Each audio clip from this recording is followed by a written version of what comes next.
What we call anger is the memory of trauma. Hostility is the desire to get even. Guilt and shame is blaming yourself. And the depletion of energy that happens with those emotions is actually what we call depression.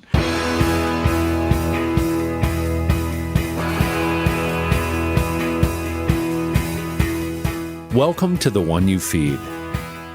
Thanks for joining us. Our guest on this episode is returning for the second time on the podcast. It's Deepak Chopra. He is the founder of the Chopra Foundation, a nonprofit entity for research on well-being and humanitarianism, and Chopra Global, a modern-day health company at the intersection of science and spirituality. Dr. Chopra is board certified in internal medicine, endocrinology, and metabolism. He's a fellow at the American College of Physicians and a member of the American Association of Clinical Endocrinologists. He serves as clinical professor of medicine at the University of California, San Diego. He's also the host of the podcast Daily Breath and the author of over 90 books, including the one discussed here, Digital Dharma, How AI Can Elevate Spiritual Intelligence and Personal Well-Being. Hi, Deepak. Welcome to the show. Thank you for having me again, Eric. Pleasure to have you back on. We're going to be discussing a couple of different things here. We're going to be discussing a new book you wrote called Digital Dharma, How AI Can Elevate Spiritual Intelligence and Personal Well-Being. We're also going to talk about a new initiative you have called the Never Alone Initiative. But before we get into all that, we'll start like we always do, which is with the parable. In the parable, there's a grandparent who's talking with their grandchild, and they say, in life, there are two wolves inside of us that are always at battle. One is a good wolf, which represents things like kindness and bravery and love. And the other is a bad wolf, which represents things like greed and hatred and fear. And the grandchild stops and they think about it for a second. They look up at their grandparent and they say, well, which one wins? And the grandparent says, the one you feed. So I'd like to start off by asking you what that parable means to you in your life and in the work that you do. My life is about two things: freedom from suffering, and how can you live the best life possible, as in the phrase, follow your bliss, Joseph Campbell. So when I talk about digital dharma or dharma in general, which is a difficult concept for most people, dharma is how do you fit into the order of the universe, ultimately. Who you are beyond all the labels and definitions and stories about you. And ultimately who you are is a field of infinite potential. You are immeasurable, you're infinite, you are timeless, you're eternal, and only your stories are in the realm of the finite. So how do you get to that place which is independent of the good and bad opinions of the world? How do you get to that place which is fearless? How do you get to the place where you feel beneath no one and not necessarily superior to anyone either? How do you get to that place of ultimate freedom to follow your bliss? The best life possible. That's a beautiful answer, and I'm going to dive in for a second on this word dharma just a little bit for a second, because dharma, as you said, is sort of our path or the path. Yes. And you're talking about this timeless awareness that is inside of us that is bigger than our personal stories. Would that be an accurate way of saying it? Yes. So given that, is my dharma different than your dharma? Well, if you understand dharma also as life purpose, then dharma exists at several levels. And you could almost say it's an extension of Abraham Maslow's idea of the hierarchy of needs. So your dharma is to be secure safety and survival for yourself. Your dharma is also to seek personal pleasure, whether, personal pleasure through the five senses, because we are sensual beings. Your dharma is also about changing adversity into opportunity. But those are very basic levels: survival, safety, transformation, power, self-esteem. Those are very basic. Beyond that, your dharma starts to move in a direction which is more spiritual: love and belongingness, creative expression, and insight and intuition and imagination, higher consciousness and transcendence, which is enlightenment.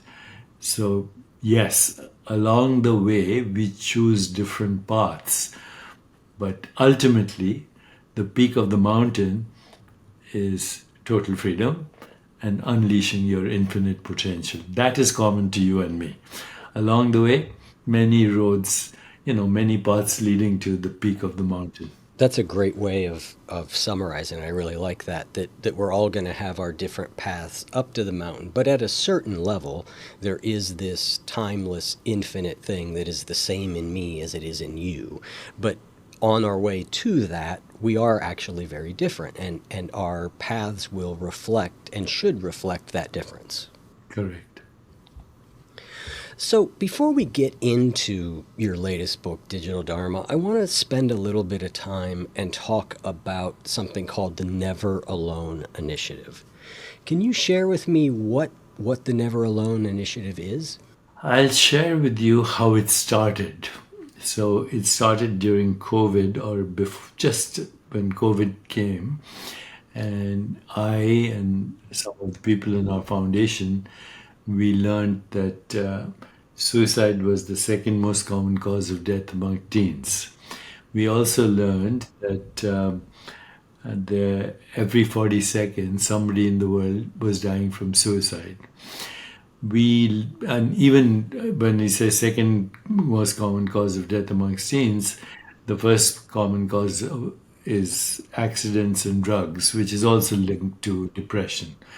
So depression, anxiety, anger, hostility, shame, humiliation seems to be actually the pandemic right now.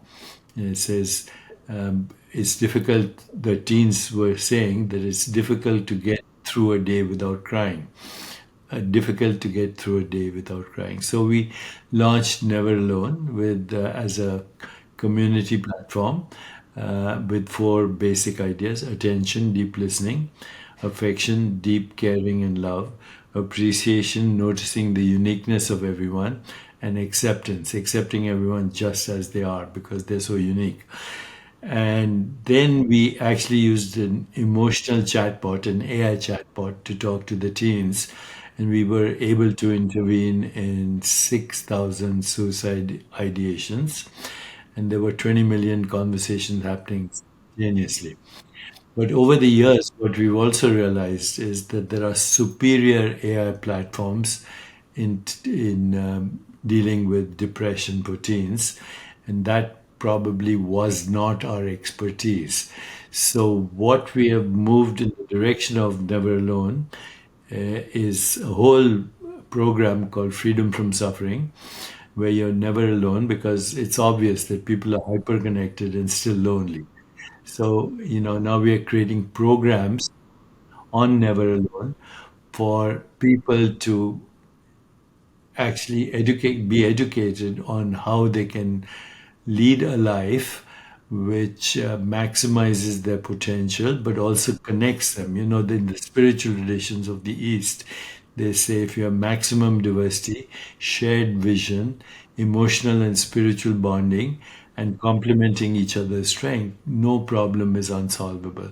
So the Never Alone has become a platform not only for young people, but people of all demographics to create online and offline communities just based on the 4 A's that I mentioned: attention, affection, appreciation, acceptance, but also to educate them on how service, community, and some kind of reflection or spiritual inquiry or introspection practice can help elevate their lives and create freedom from suffering for them and for others. So community, spiritual discipline, and selfless service. That's the platform. So, along with the Never initiative, the healing practices that you talked about, attention, appreciation, acceptance, and affection, you also talk about sort of 4 toxic beliefs that are leading many of our young people to these states of despair. No one cares about me, I don't matter, I'm weak and powerless, and I'm destined to be a victim. Talk to me about why those 4 beliefs felt like the key toxic beliefs you guys wanted to focus on. It's basically, Eric, social conditioning and cultural conditioning and parental conditioning, and we keep recycling those ideas, So generation after generation, we recycle those ideas that ultimately lead to trauma. And every distress in any person can be can be traced to trauma, either in their childhood years or maybe even before that, what we call intergenerational trauma. So what we call anger is the memory of trauma. Hostility is the desire to get even. Guilt and shame is blaming yourself. And the depletion of energy that happens with those emotions is actually what we call depression. They're all related. Ultimately, everything can be traced back to trauma. You look at the Putins of the world, or you look at, the tyrants of the world. They are the ultimate final expression of a traumatic experience that they had when they were children. So this is very important to understand that our emotional and spiritual, mainly emotional, let's even not talk about spiritual intelligence, but our emotional intelligence is shaped by our childhood experiences. And those who have been traumatized inflict trauma, only hurt people, hurt other people. This is a deep understanding, which then tells us there's a more compassionate way to understand people who we think are toxic. And the first responsibility is get over our own toxic, limiting beliefs. Another question I have related to this, and I'm curious what you think about this. We have, on one hand, seen an unprecedented amount over the last, let's call it decade, of discussion about mental health. The stigma has certainly lessened to a great degree, maybe not around all mental disorders, and maybe not around suicide specifically, but around anxiety, depression. We talk about these things in a way we never did. The stigma isn't there in the way that it once was, and yet by most measures, things are getting worse in young people's mental health. And so I'm just curious how you think about the role of lessening stigma and worsening mental health. And is there a connection? Is there a way in which the way that we're talking about these things isn't helpful? Are we talking about them too much? Are we missing the boat? Or is this just sort of a lagging indicator, so to speak? Well, it's a lag in understanding. When we talk about the stigma, I think the only way to remove the stigma is that there's no one that has not had, at some point in their life, mental distress. If somebody says, I've never had any mental distress, then, they're either lying or they're in denial. The range, though, of mental distress starts with mild anxiety and then deeper degrees of sadness, and then there's psychosis and schizophrenia, and ultimately even suicidal ideation. So it's a broad spectrum of people who feel sad, basically. Broad spectrum. And they all have to, first of all, when we remove the stigma, we can say one way to handle the stigma is everyone has had something or the other within this range of what we call depression or sadness. That's how we handle the stigma. Why we are not so successful is we're trying old methodologies, okay? We try psychotherapy, we try medication, and they work, but in a very limited way. And treating depression is not just about the neck. We think we have to treat something here in the brain.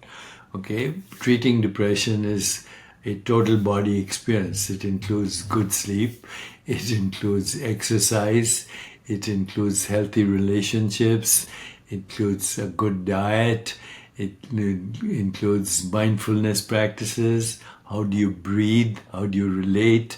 So it's a total body-mind experience all at the same time. There's a lot of now new research on our autonomic nervous system, which is the part of our nervous system which is below our conscious awareness, and yet it dominates us. Okay, so there are two parts of the autonomic nervous system. One is in the survival mode, which is called the sympathetic nervous system, which is responsible for the fight or flight response. And right now the world is on sympathetic overdrive, means stressed. There's another part of the nervous system called the parasympathetic nervous system, which is getting prominence now. It's called the rest, rejuvenate, and digest system. Basically, it's the healing system of the body. There's one dominant nerve there. It's called the vagus nerve. And now we are recognizing that the vagus nerve can be activated through eye exercises, through facial expressions, through tone of voice, through singing, through chanting, through deep breathing, through heart awareness, through interoceptive awareness, which means how do we practice awareness of what's happening inside the body, through laughter, through social engagement. And activating the vagus nerve is probably the healthiest way to get rid of depression, because it enhances our social interactions, but it also makes us feel healthier and joyful. And anything we can do to improve that will be helpful in tackling this pandemic, rather than focusing just above the head.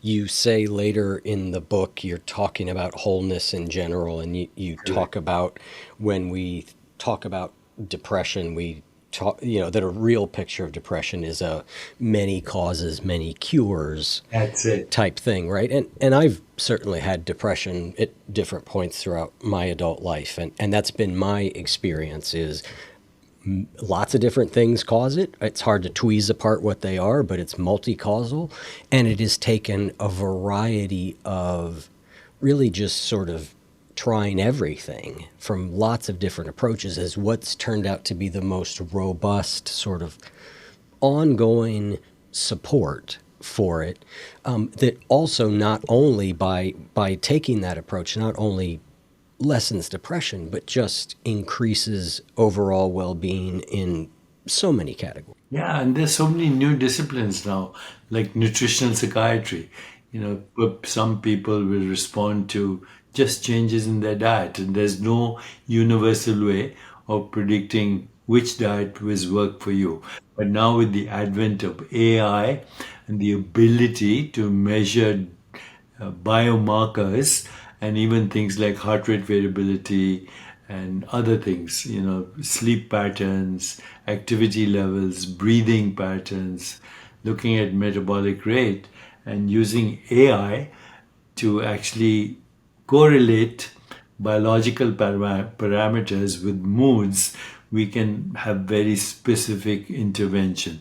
Now, since you mentioned that, by the way, in addition to Digital Dharma, which I'm holding in my hand right now, I have a new project called digitaldeepak.ai.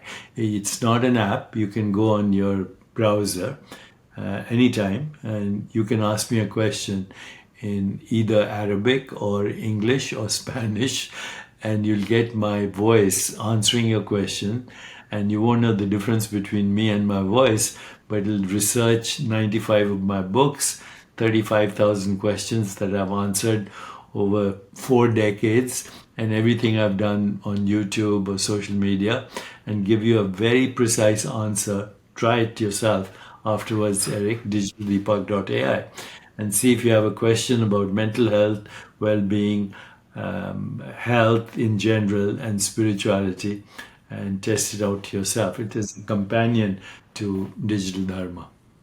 This better not be digital Deepak I'm talking to right now. I expect real Deepak for these interviews, by the way. Well, I'm not going to answer that question.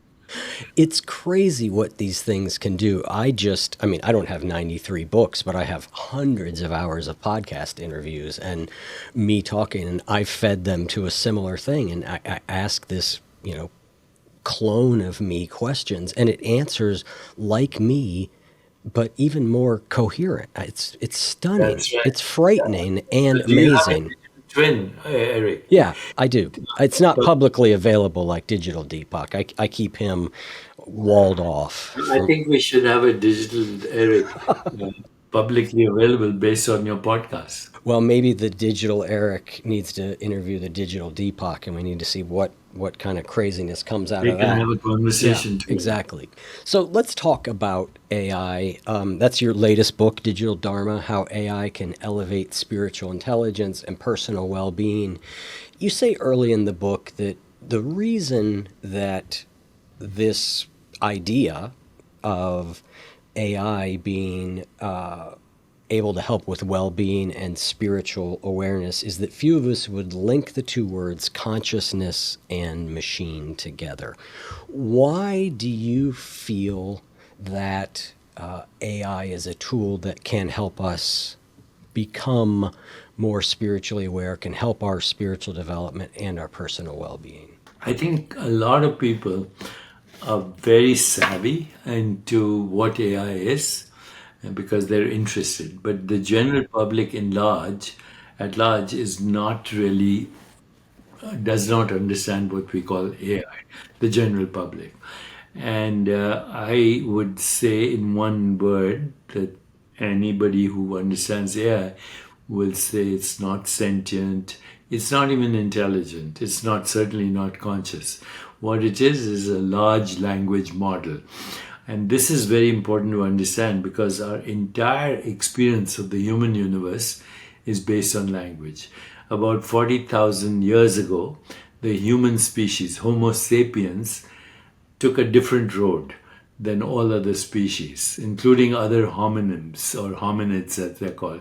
There were 8 different kinds of humans, and up to say 40,000 years ago, when deep historians tell us something happened called the cognitive revolution. And that is Homo sapiens, you and I, our ancestors, they took a different road than even the other hominids. We created a language for telling stories. All the other species and biological organisms have language, but the language is only for 3 things: mating calls, which is reproduction, food calls, and danger calls. That's how the species survives: mating, reproduction, food, and avoiding danger.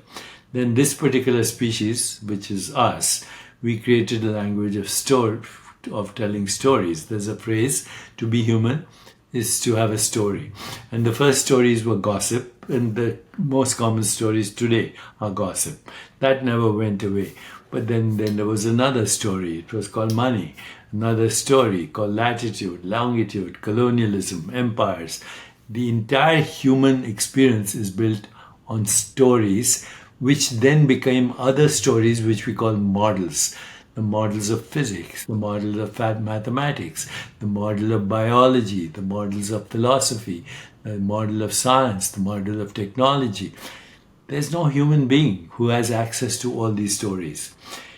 AI gives us access to the greatest minds of humanity from the beginning of the hunter-gatherer age through the Greek Enlightenment and the European Enlightenment and the Eastern sages of the Upanishads. So there's no human being who can have access to this kind of knowledge base. And this gives us a direction for wisdom. So there's data, there's information, there's knowledge, and there's wisdom. Wisdom is knowledge that can uplift us, that can improve our lives, that can even ultimately create a more peaceful, just, sustainable, healthier, and joyful world. And AI is a tool. It's giving us all these roadmaps. But we have to remember that the map is not the territory, just in the same way as the menu is not the meal. You have to eat the meal. You can't eat the menu.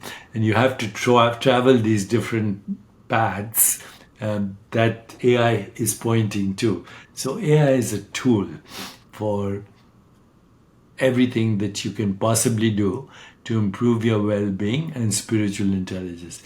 There's a dark side to it, because that's a dark side is there with any technology, even the invention of fire, and then automobiles, and then jet planes, and the internet. The divine and diabolical is the human story. They go together. You started this conversation with that. You can live a good life or you can live a bad life. They go together. You can't have one, just like you can't have up without down, hot without cold, plus without minus, etc. All experiences by contrast. It's your choice. Which path do you want to travel? And, so far, the spiritual path has been the path less traveled. When we think of spiritual people, we think of luminaries, Jesus Christ, Buddha, Socrates, the sages of the Upanishads or of the Bible. But now that path is available to all of us. Yeah, I think that's one of the things that people often miss about AI is that it is, in a very real sense, us. Us. Right? I mean, it is the collective human knowledge, both in its great degree of profoundness and nonsense. AI's been trained on all of that. I think you pointed something very important. We shouldn't even call it artificial intelligence. AI stands for augmented human intelligence. And so what you've made an attempt to do is to use AI for good, which I think is wonderful. Actually, you and I are involved in another project. You don't know this, but Rebind.ai. Yes, of course. I did a book for them on the Tao Te Ching. Wow. Yeah. That's wonderful. Yeah. That's wonderful. Yes, Rebind. I did a book on Buddhist thought. So Yeah. that goes together with your Tao Te Ching. Yeah, it's and what I loved about that project is that it was a chance to use this technology, like you said, for good. Like I'm a pretty big believer that the horse doesn't go back in the barn once it's out, right? And so then the question is, what can I do with a horse that's good? And trying to figure that out. And I think that most of us are just experimenting right now, trying to figure out what is good, what is helpful, what works. I believe that technology is part of the evolution of the human species. And once a technology comes, it can't go back. Just like a child that's born, you can't return to the womb. It's there. You can't unlearn language once you've learned it. You can't unlearn how to walk once you've learned how to walk. So the same thing holds true for technology. Either you adapt and use it to the best, or you become irrelevant. That's a Darwinian principle. Yep. So one of the things that we do know about AI, and I think maybe people make a bigger deal out of it than it actually is, and yet it's real, it happens, is this tendency of AI to sort of hallucinate things. When you were working on Digital Dharma, to what extent did you find AI things that turned out not to be useful? Obviously, in the book, you've put in the prompts and the things that worked and that were useful. Were you, as you were going through that, also discarding things where you were like, wait a minute, that's, that isn't quite right, or that isn't useful? See, large language models that are out there, whether it's ChatGPT or it's whatever, the other models, Bing, etc., and I use all of them. When you pose a question that has never been asked before, or a question that's not familiar, even though it's couched in language that is not familiar, then the AI makes up the answer. And that's what hallucination is. And, there are many times that happens. It's not that common, by the way, but it's something that will improve over time. But that's why I created my digital twin. I would not access any other material right now other than the material that I have created over 4 or 5 decades. There's no possibility of hallucination if you go to, say, digitaldeepak.ai. That is what differentiates our AI from all other AIs right now. So yes, hallucination is a problem, but it's being understood, and it'll ultimately be solved. And but if you restrict the search engines to just a particular domain, then hallucination is unlikely. And as we speak now, there are things being developed called small language models instead of large language models. So you have AI just for, say, genetics, AI just for neuroscience, AI just for mathematics, where the chance of hallucination will be much less. Yeah, I think that's where a lot of really interesting things yet to come are, is exactly in that area where we say, instead of you being trained on everything that it can suck up, we're going to train you on, like you did. I'm going to train you on my books, which means if you're going to say something, it is going to be something I have already said, because I've sort of hemmed you in here to a certain degree. Yeah. So you talk about that the guru role can be renovated for our times using AI. Say more about that.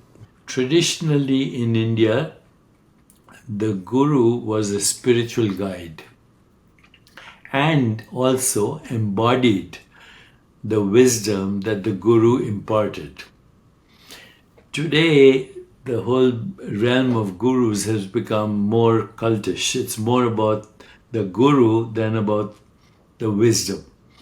And sometimes the guru and the wisdom imparted. I can recycle ancient wisdom. There's no problem with that. I can speak the language. Am I embodying it? Is the traditional guru. So what AI does now, because it has access to all the wisdom, it gets the cultish, guru worship out of the way, which I think is more germane for our times, and I've always felt that, even when I look at the, people who practice, say, a religion like Christianity or Buddhism, and they think of Jesus as the Messiah, which is very appropriate to their religion. But if I was a follower of Jesus and Jesus was pointing to the moon, I would look at the moon instead of worshipping the finger. Okay, so this is what happens with us. We like the experience, the wisdom that is being imparted to us, and then we make the person who's the messenger the divine entity, which that messenger may or may not be a divine entity. That's fine. But if Jesus had an experience, I want to learn how to have that experience. Okay, rather than just, believing his experience. If Buddha had an experience, I want to know what that experience is. How can I get that experience, rather than being a worshipper of Buddha? Now, that's your choice. You can do that too. You can worship the messenger, but can you actually get the message, and can you embody it in your own life? And I think AI helps us do that. Hi, everyone. One of the things that I know many of you struggle with is anxiety. And very recently, I shared some tips on managing anxiety in our newsletter. Specifically, I shared a practice on clarifying your values. In the practice, you write down 1 or 2 of your core values and then identify one action step that aligns with them. I find that taking one positive action towards things that matter to me really helps reduce anxiety. Also, I have a reflection question. What positive experiences have you had today that you could focus on instead of your anxiety? Every Wednesday, I send out a newsletter called A Weekly Bite of Wisdom for a Wiser, Happier You. And in it, I give tips and reflections like you just got. And it's an opportunity for you to pause, reflect, and practice. It's a way to stay focused on what's important and meaningful to you. Each month, we focus on a theme. This month's theme is anxiety, and next month we'll be focusing on acceptance. To sign up for these bits of weekly wisdom, go to goodwolf.me/newsletter. So, in essence, what you're saying is that AI allows us, in this case, to separate the message from the messenger? Yeah, it does. It does. And not only to separate the message, to embody the message if it resonates with us. Now, in spiritual traditions, the message is actually very simple. It's wisdom, courage, and embodying that, and compassion. Wisdom, courage, compassion, embodying that. And, if you look at the spiritual experience, these days, Eric, it's very fashionable for people to say, I'm not religious, but I'm spiritual. It's kind of sounds cool. But it's the religious experience and the spiritual experience are identical. It's finding an identity which transcends space and time, your true identity outside of space and time, timeless, eternal, soul, or whatever, number one. Number two, spontaneous ethical morality, truth, goodness, beauty, harmony, love, compassion, joy, equanimity. That's the second. And third is loss of the fear of death. This is common to all the religions, okay? The experience. Now, people forget that that's the experience. They just like the message, so they love the messenger, which is appropriate too, because the message sounds amazing. But how can I have that same experience? How can I find my true self? How can I have spontaneous ethical behavior, not imposed? I don't have to follow the 10 Commandments, but spontaneous ethical behavior. And thirdly, how can I lose the fear of death? Because that's another part of the whole journey, spiritual journey, something called the dark night of the soul. So, we all, you and I, or anyone out there, is ultimately going to get old. I'm considered old already because I'm 78 chronologically, not biologically. You get old, you have infirmity, and then there's death.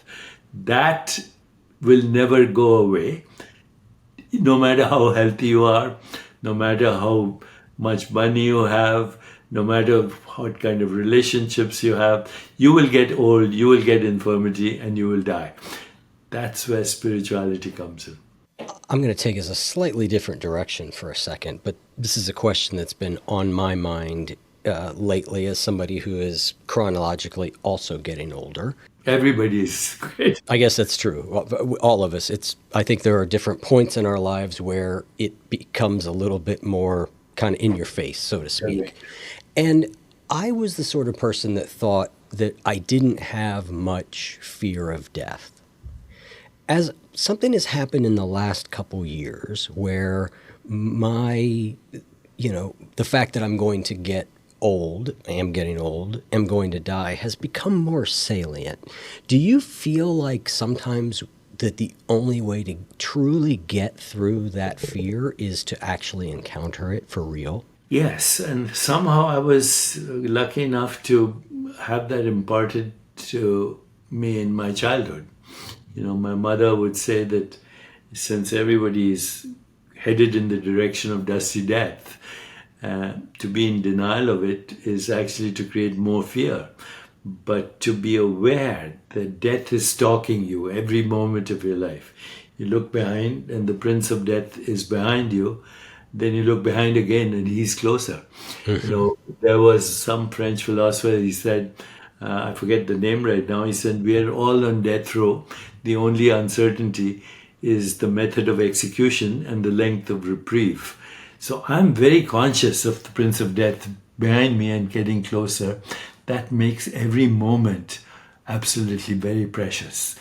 Because when I die, a particular storyline will die, but not the consciousness that weaves infinite stories for itself. Like I said, it's the sort of thing that I've thought a lot about, and have, maybe it's just the looking over my shoulder and seeing like he's gaining ground has caused me to be a little bit less, less nonchalant about it than I was before. But I have also been sort of framing it in the sense of like, okay, well, now is a new chance to reckon with it yet again, right? Because it's And going to it's keep a coming. chance to ask yourself, who am I? Am Yeah. I that fertilized egg, or am I that baby or toddler or teenager, young adult, mature adult, all the way to dusty death? In fact, if you identify with any one of those stories, then you are actually denying something much more profound. Who you are is not your current storyline. In fact, we worry about children that don't develop, right? If your child didn't develop into teenage years, you would worry. If you were stuck at teenage years, you would worry also. So evolution is part of our journey, and change is part of our experience. And actually, change and flow is what consciousness does. And we want to get stuck at a particular stage of development, which would be very worrisome. We would all be frozen mummies in a universe that would be a museum. Let's talk about something else you talk about in the new book, where you talk about two companions, I and it. Explain that for us. That analogy is taken from an ancient aphorism in the Vedantic tradition, where you have the metaphor of two birds, and they're identical. The birds are identical. One bird is enjoying the fruits of pleasure and pain. So you see one bird pecking at a fruit, and and basically going through life, pleasure, pain, both. You can't have one with it.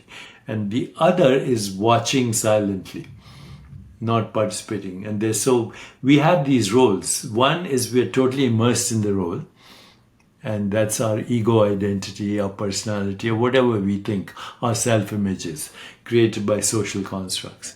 But there's a deeper awareness that is the background against which this change occurs. Right now, people may be listening to us or watching us on the screen, okay? But what is really here that is not changing? This program is changing. Our conversation is changing. After you finish with me, you'll have another program. There could be infinite number of programs on this screen. These days, it's easier to understand that. You have Netflix, and you have Amazon, you have this, that. You can have an infinite number of programs that are all changing, but the screen is a constant. So it is the constant non-change in the midst of the changing scenery. You are not the scenery, you are the seer in which the scenery appears. That's a profound spiritual insight, that the more you identify with the scenery, you'll be overwhelmed by it, which is the common condition in the world right now. But if you actually identified with the seer, which is the non-changing factor in the midst of the changing scenery, you would have peace, equanimity. You would recognize that it's your destiny to play an infinity of roles, but you're not the roles you play. And so the I is the bird that's pecking at the pleasure and pain, and then the it is the bird that's watching.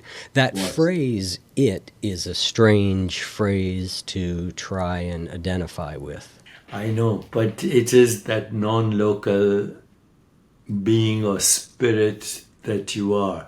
John Wheeler, one of the greatest modern scientists, he said, we are the bit of the it.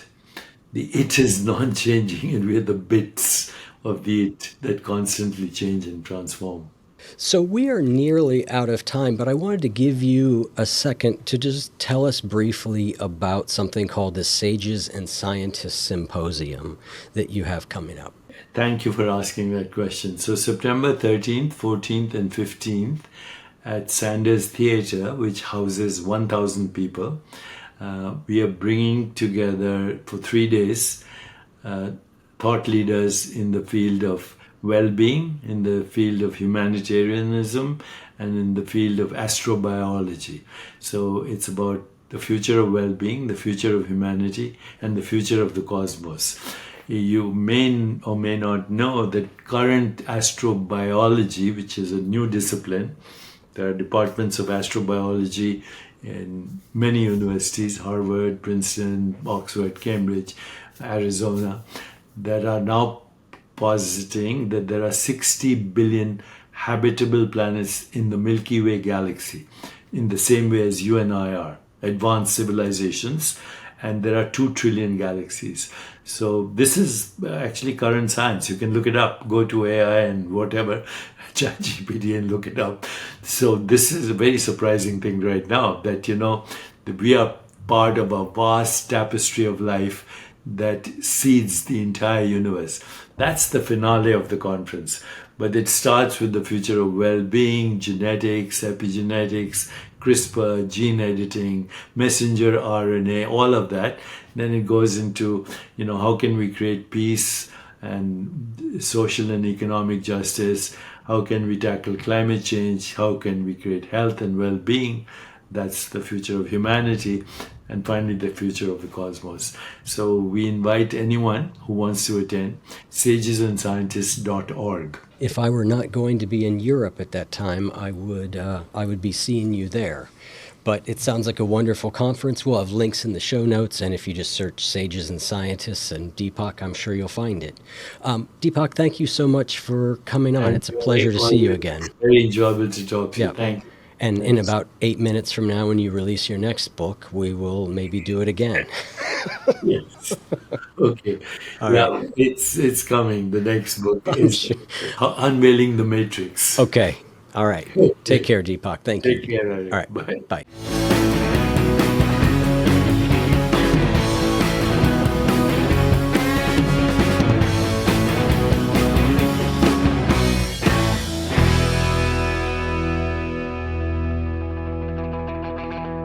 If what you just heard was helpful to you, please consider making a monthly donation to support the One You Feed podcast. When you join our membership community with this monthly pledge, you get lots of exclusive members-only benefits. It's our way of saying thank you for your support. Now, we are so grateful for the members of our community. We wouldn't be able to do what we do without their support, and we don't take a single dollar for granted. To learn more, make a donation at any level, and become a member of the One You Feed community, go to oneyoufeed.net/join. The One You Feed podcast would like to sincerely thank our sponsors for supporting the show.